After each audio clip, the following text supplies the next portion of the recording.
Mennie used to stand out on Northern Ireland's Causeway Coast. He was one of only a few surfers brave enough to paddle out in the cold Atlantic, especially in winter.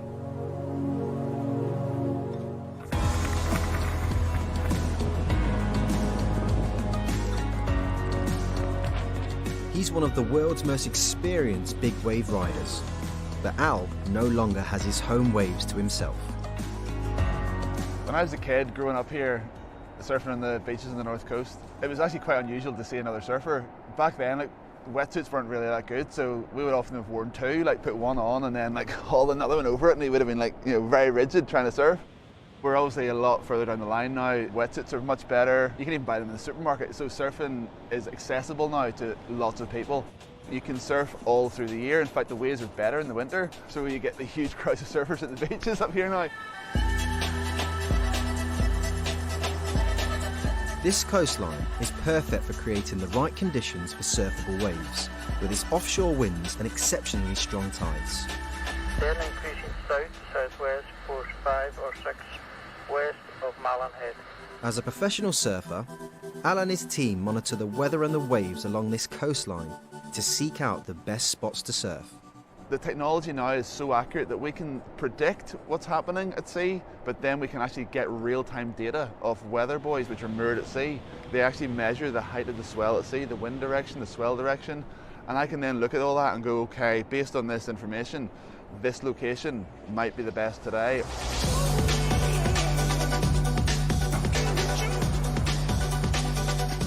Images of Al riding beautiful waves have been a hit on social media, attracting surfers from all around the world. I've been here for a while, and I remember when I first came over, I'd seen a few boys in the water, and I thought, oh yeah, this must be a good spot.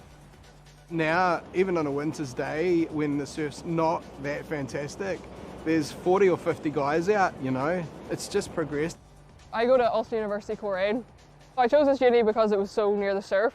For me, the surf is a way for me to clear my head. It means that in the mornings I can wake up, go for a surf, and then go to class, and then if it's still light out, I still have time to go for another surf. So this is definitely one of the best surf spots around the UK and Ireland. And it's not just surfers benefiting from these waves. Local businesses have enjoyed an extension to the traditional tourist season.